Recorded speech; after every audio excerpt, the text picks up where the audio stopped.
me now, because who can't hear must feel.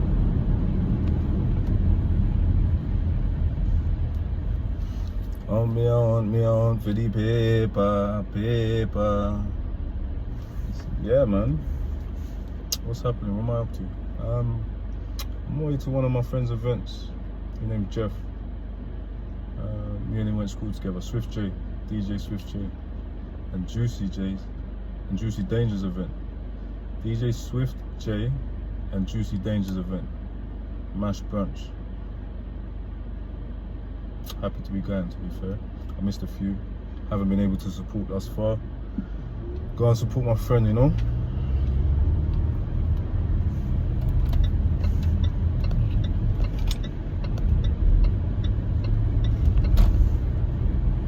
Now, Jeff's a man. I didn't see Jeff. Me and Jeff went to school together. We went to high school together. And then after high school, I didn't see him much. Like, I can't remember times when I really saw Jeff. And then when I got sentenced now, I must have been about 3 years into my sentence. I hadn't seen Jeff for like 14 to 16 years. And then he found me, man. He looked for me, man. He sought me out, like he looked for me. Like, because the thing about it, when people go to prison, you're not hard to find. You know, like really, you are away from home, but you're in prison, right? So the very same way people can find you on the road, they can find you if you're in jail. For example, you know, you could really just go to someone's mum's house and knock on their door and say, oh, where is my man? Da da da da da, what's his address? Da da da. You know?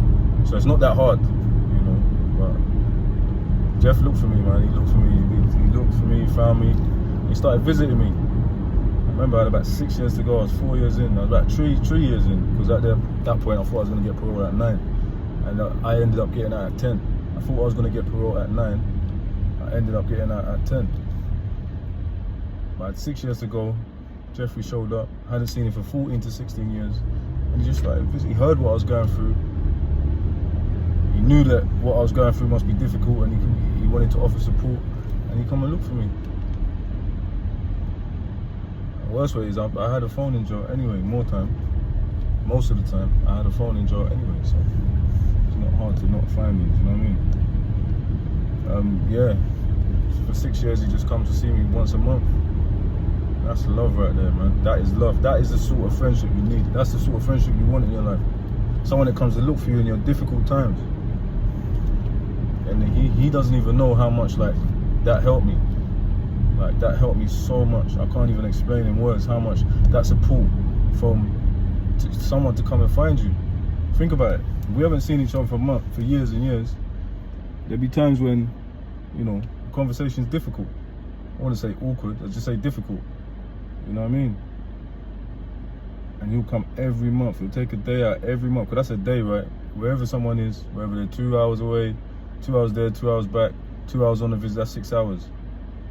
What's that? A core working day is what, 7 to 9 hours? That's a day.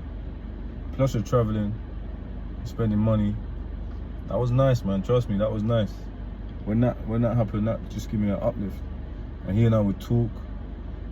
And it's funny actually, because that actually leads me to my next point really, because he and I were talking it, and because he went to school with me and he's seen me go up one way, and he knew who I was one way, and he knew who I was, or he knew who I am or was, because he saw and knew who I was from before.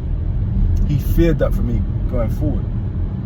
So he used to always say, when you get out, you gotta be careful, you gotta take your time, you gotta watch who you're around, it's different out there now, da da da da da. We just had in-depth conversations. And I always used to tell him, I said, Jeff, don't worry, man, I'll be alright.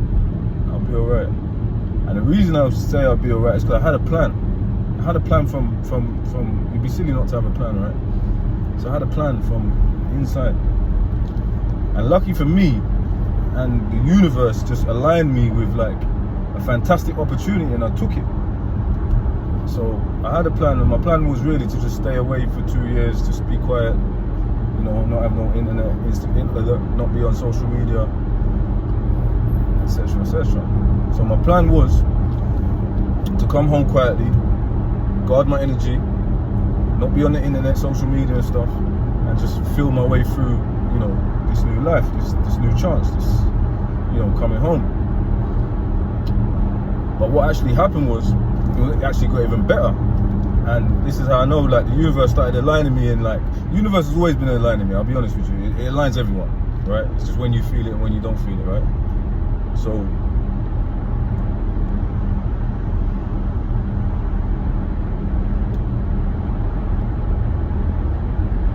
it started setting me up in this beautiful way, right? And what happened is, I was actually in a DCAT, which is called a low security prison. This is when you can come out to work on the weekends. Well, you can come out to work every day and, you know, go and see your family on the weekends, some weekends, so yeah. When it did work out for me, I was in DCAT, right? And DCAT is a low security prison, right? It goes A, B, C, and D. A the most serious, B serious but less serious. C cat, you know, it's getting low now. D cat is like an open prison, meaning that you can come out, you can work outside, you can go home on the weekends, you can see your family, you can stay, you know, home 5 nights a month. So I was in D cat, right? And there was advertising jobs, and I got a job in Oxford in a pub called I'm never gonna say the name. They don't. I just want to get to that, but they don't really deserve the publicity at the moment. They're not being great people. But yeah, I got a job in Oxford, and while I was in the DCAT, right, so I became basically a barman.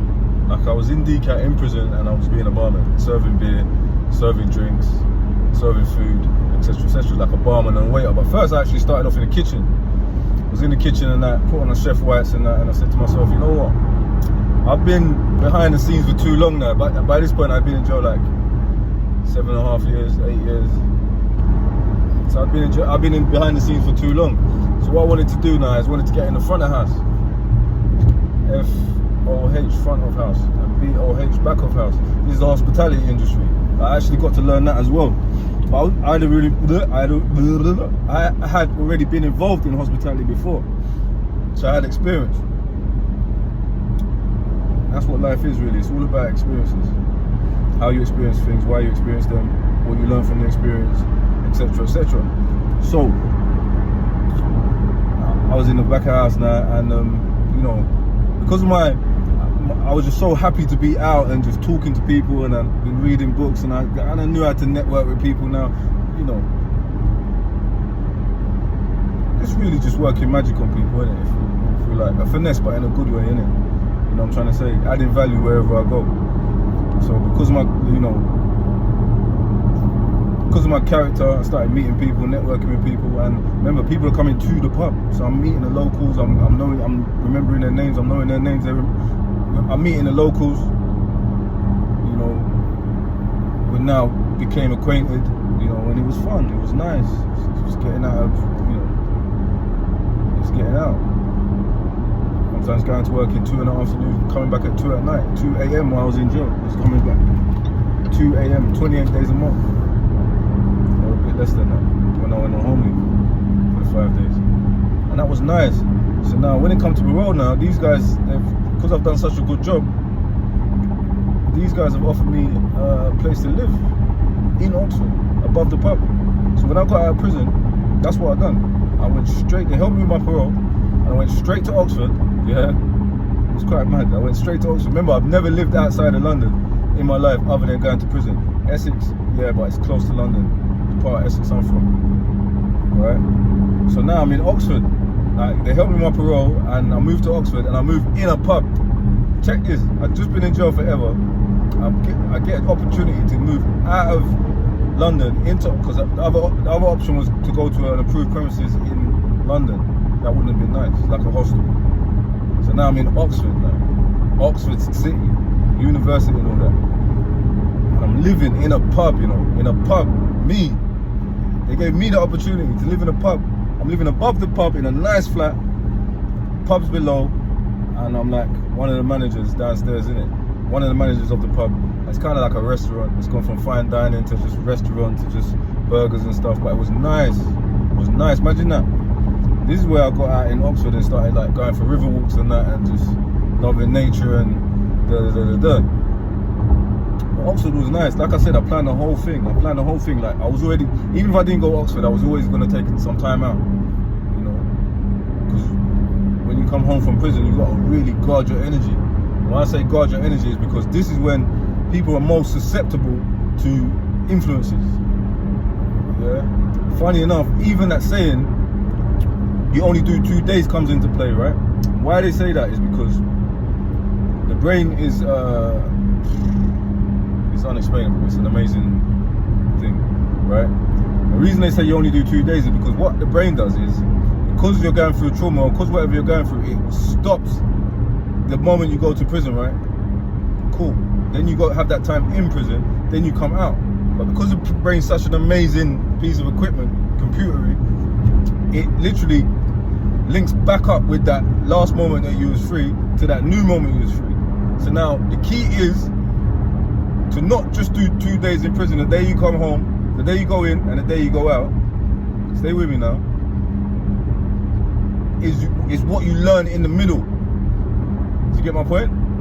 So now they say there's been studies on this actually.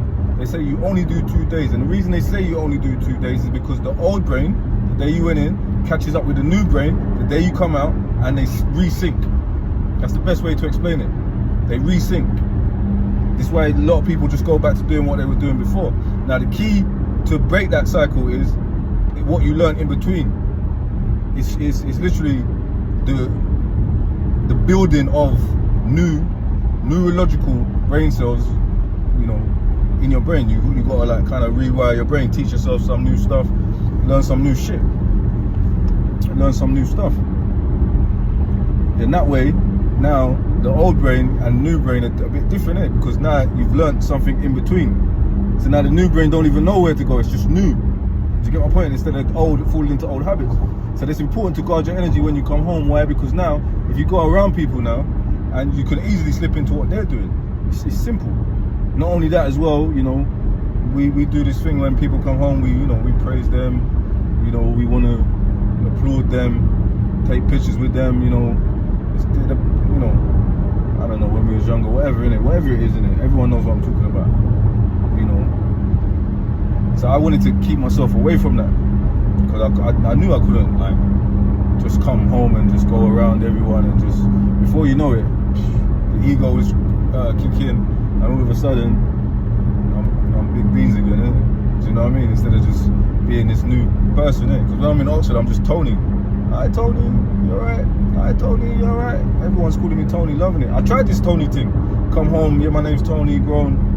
Even my family members ain't having that. Trust me. So yeah, I planned the whole thing.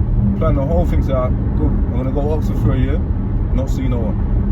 Just gonna get my head down. I had a job. Yeah, I had a job in a new city. I had a new apartment. Let me get my head down. Just worked until summer. Summertime now, I said, alright then, cool. Let me treat myself. Let me get a bike. I love bikes. I've missed it so much. Let me start whipping around, innit, on a bike. So I'm flying around on a bike now. I said, alright, let me go London a few times, but ever so sparingly.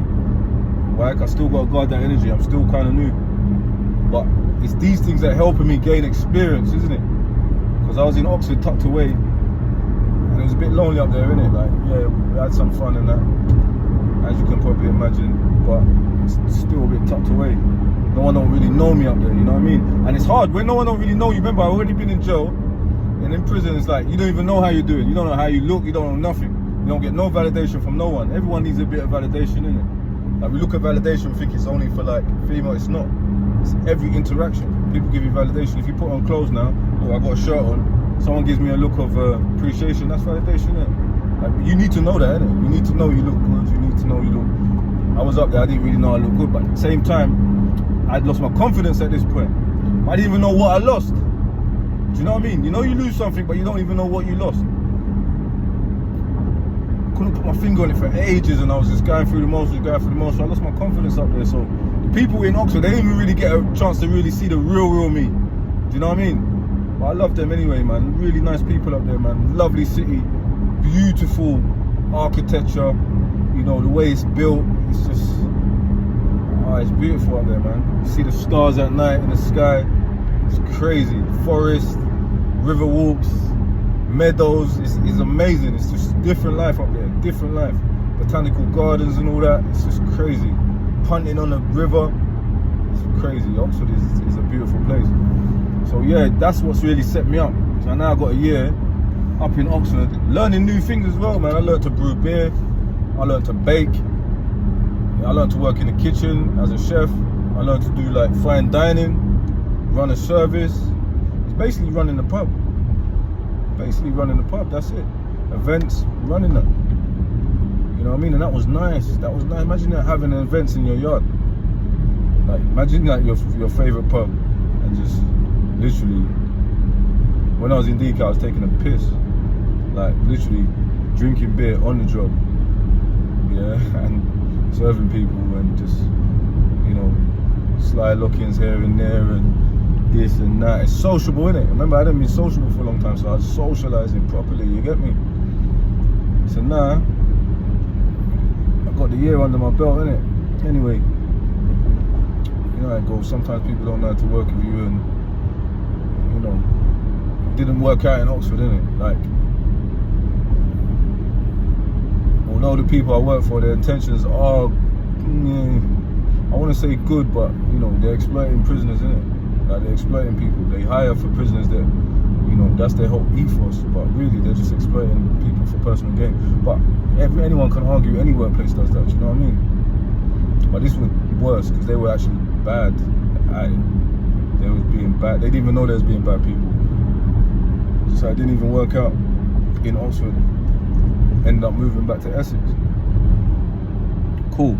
But I already had got that year and a bit time under my belt to just go and explore. And the wickedest thing is, like, even now, like, I was having a conversation with my cousin the other day at the track, and even he's saying, like, cuz, you're still a bit, like, weird with some stuff and that. I was like, yeah, of course. Like, he was asking me kind of like, are you know what I mean? I was like, of course. 10 years is a long time. Remember, I got to experience a lot of things, you know? Re-experience that. See, I planned it, man. Planned to come home slowly, drips and drabs, sparingly. But then we get to, like, this year now, like, and it's like, this year, I'm saying, all right, cool. I did a little year and a half under my belt, whatever. But this year now I have to go and start seeing some people in it, because now I'm just taking a piss in it. Because, like, what I did at the beginning, when people was asking when can they see me, I'll just say, yeah, in the summer. If it was winter, I'd say in the summer. If it was summer, I'd say in the winter. Because I kind of wanted to create that distance in it. But at the same time, you also want to see who's serious in it. Do you know what I mean? Because if you tell a man in the winter, you know, most people don't want to hear that, innit? Because they want to see you, because they want to see you. But some people will hear it. And you get to winter and then you long them off a bit more. But I had to do it to guard my own energy. I had to do it. I haven't even seen certain family members all now. You understand? And this brings me to, like, Jeff's event, Juicy's event. Like I have to go, innit? Like, I've been meaning to support forever. You know what I'm trying to say? And I want to support, you know? This was perfect opportunity, like, bank holiday. Let's just roll, you know what I mean? Put on a little shirt, feel sweet. Now the thing's set.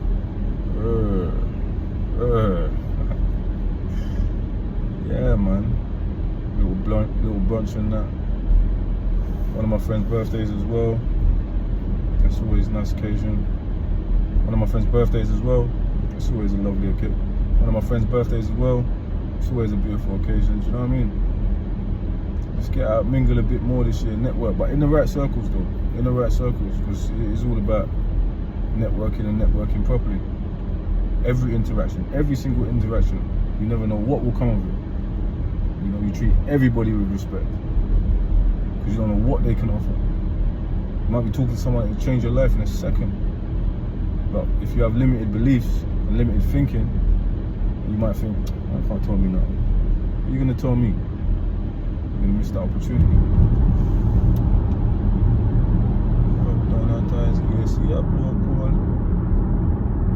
White blends in a sport mode.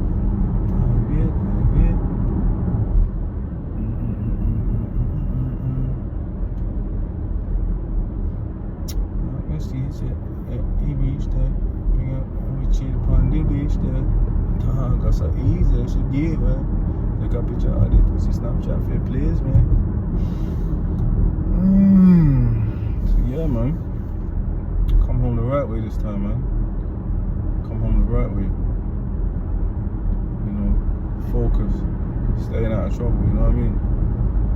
Staying out of trouble.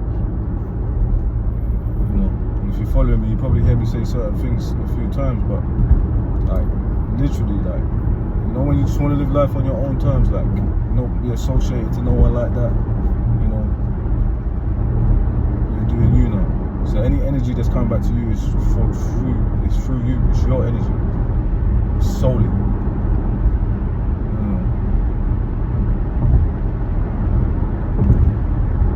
Your soul energy.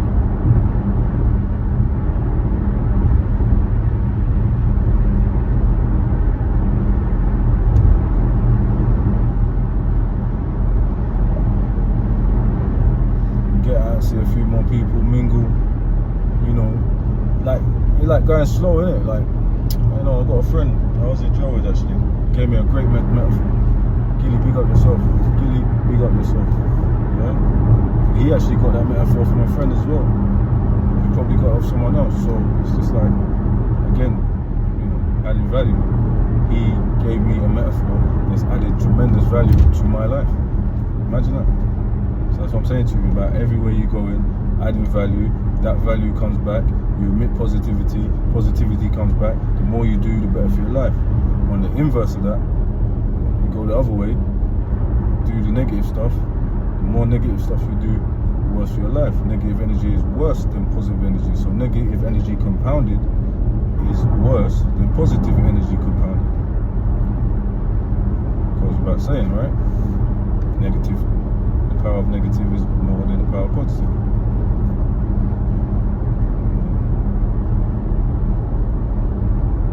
But it's like, I said I come home slow, and the only metaphor I can give you is what Gilly gave me. It's like, it's almost like, and even when I'm driving now, it's almost like when you're on the motorway and you want to come onto the motorway, you don't just plonk yourself on the motorway. What you do is you go from the slip road and you build up speed until you're able to join the motorway at a sensible speed.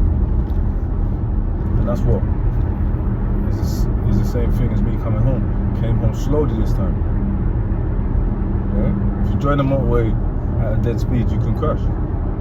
If I joined the motorway, came home and just went back, you know, around people, then I could have crashed. It's a definite possibility. Because at the same time, you don't know how people perceive you. You're running around talking about hear me now and positive's a new gangster, man. Like, you know, people might be like, fuck that. I remember when it wasn't that way. I remember when positive was not the new gangster, when gangster was just a gangster on a rude boy team. You get me? Enough of you just want to remember me as that. You understand? But it's for me to change that narrative, innit? It's for me to change that narrative. It's not your job. It's for me to change the narrative. And then, you know. But yeah, that's what I do, man. Join the motorway slowly this time. Why become staying home this time? I'm not fucking up again. Too much time in jail. Too much time in jail. Better than that. My aunt says this is my second chance in life. I'm gonna take it. She says this is where my life starts. I'm gonna take that.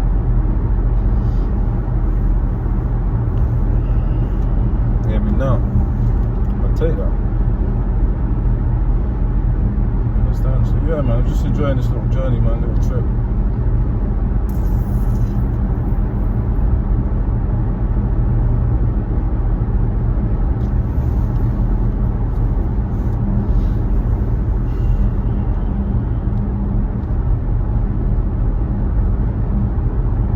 Yo, hear me now. As I'm driving in the car, I was just thinking about something, right? So the other day, I was in the car with the family and that. Missus, daughter, son, and everyone wants takeaway, right? So we've gone to 2 drive-thrus. Right. In my mind, I'll never just go to 2 drive-thrus, 2 different takeaways, but you know, this is what they wanted in it. So, you know, we've got a habit of giving our kids what they want. Going to the drive-thrus now, I end up sitting in one drive-thru. I think it was KFC, something like half hour. And I was pissed. I knew I had to go to another drive-through, because I knew I had to go to another drive-through, then a petrol station. And the worst, I wasn't even eating. Yeah, because I don't even eat takeaway like that.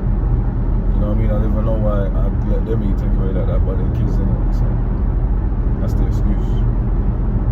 And I was pissed. I'm in the car pissed, and everyone, I could feel that the energy in the car was dropping because I was pissed. So because I was pissed, the energy in the car was dropping. And I've done it before, like, remained pissed, stayed pissed, and just pissed everyone else off. The whole day, everyone's just had a bad day because it's on me, innit? As a man in the car, it's on me, you know? And I caught myself. I said, you know what? I'm going away. We was dropping the kids off wherever they were staying. And I said, you know what? I can't go away, not see the kids for a while, pissed off. Let me change the mood. Let me change my mood and re-brighten the mood in the car. And lo and behold, as soon as I done that, everyone was happy again. Do you know what I mean? So I just wanted to share that, man. Like, sometimes we forget how powerful we really are. Like, we forget our own powers. And the thing about it as well is, like, it's almost like whatever our record is now, like permanent record for some reason. I want to say permanent record because the kids are watching us, right? And these things are staying with them and could possibly stay with them their whole life. And this is why I try and be the best I can be. Why? Because I want to give them the best they can be, you know? I'm trying to break generational curses here. This is why in another video I said I didn't shout at my son even though I wanted to shout at him. I did. In another video I said I didn't even shout at my son even though I wanted to shout at him. Properly as well. Not even a little joke shout. I just wanted to forget for asking to be subbed off the phone.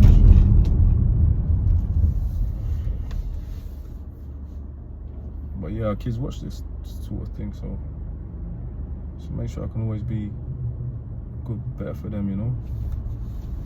Better for them.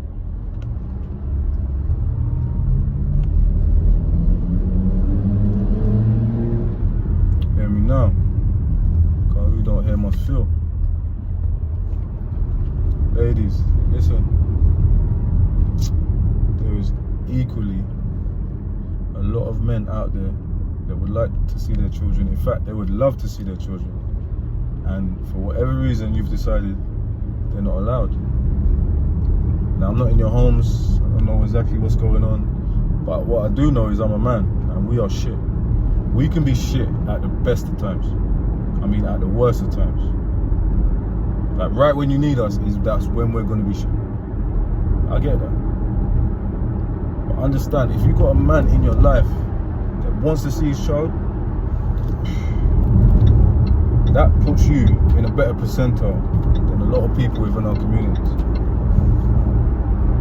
A much better percentile. The children need an overall upbringing. They need a man and a woman, yin and yang, to work in conjunction, whether you're living with each other or not. Allow that man to see his children. Allow him. I know he might hurt you. I get it. I know he might have moved on and he promised to stay forever. I understand. You say you might be doing it for your child, but you're not. Because that is actually having an adverse effect on your child. And you may notice it in your child acting out, screaming, shouting, crying more often, being more clingy, these type of things. Remember, children can't express their feelings. A 2-year-old can't say, "Mum, listen, please see my dad now." I really want to see my father now, man. You can't say that because it's making me feel bad. The 2-year-old will just cry, throw things, sulk, moan, whinge, be difficult. You know what I mean? Yeah, that's just a little message I just wanted to send out there, man. Soften your hearts if you can. Because you know what? I've actually got friends, I've been through it myself. Like, I didn't see my son for 3 years while I was in prison. Like, she had whatever reason she had. 3 years is a long time, that hurt. All the time, that hurt. And I've got friends now that are not allowed to see their children, and it affects them. It really affects them.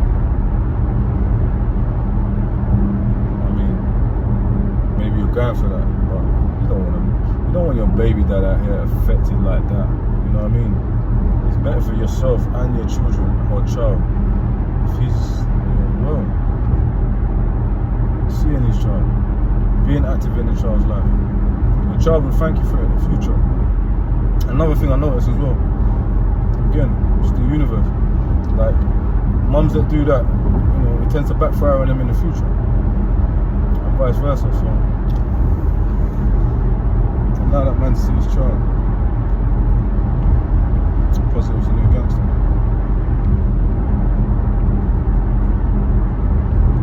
Hear me now. I just got back to England from the track holiday, man. That was amazing, man. That was, I can't even explain that one, man. It was hard. I'm still pumped now. That was amazing. That was amazing. So technical, so accommodating, so it was beautiful, man. It was beautiful. To be able to ride your bike how you want to ride it. No stress, no dramas, no issues, no nothing. That was beautiful. It's my birthday. I must stay my birthday. It's my birthday. It's my birthday. I'm in my birthday. It's my birthday. It's my birthday.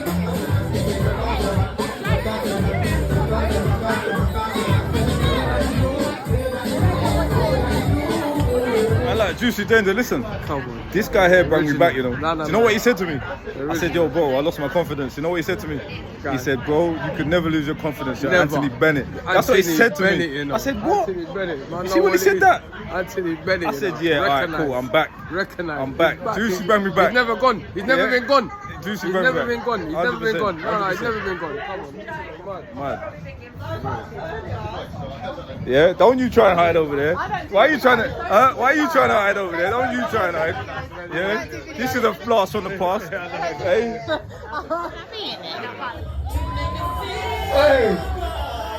Hey, it's techie.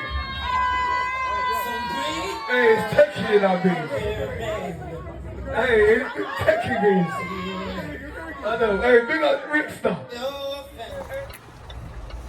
Okay, so yeah, I went to a MASH event last night and I haven't even made it home yet. What's the time? It's like 8 a.m. I fell asleep in the car. Something happened to my tire. I should have been a man and changed it myself. But I did it, I wasn't. Instead, what did I do? I called the AA, didn't I? Yeah, didn't want to get my hands dirty in it, in the shirt and that. You know what I mean? Fresh I'm still fresh on the side of the road. It is what it is. Everybody that come out last night, big up yourselves. 2 birthday girls, big up yourselves. You get me? It was a lovely gathering, nice networking, nice social event. MASH brunch, big up yourselves. Yeah, Sunday, one day bank holiday. This is why you shouldn't drink, you know, because now you feel like you should want to go out again. I don't want to go out again. I'll go back to my house for a little while, man, and just stay in the house for a couple months, man. You know what I mean? Can't go out too much. You know what I'm trying to say? Yeah. But big up yourselves, man. MASH events, still fresh. Tires fixed now. 1% petrol. Just living on the edge, you get me?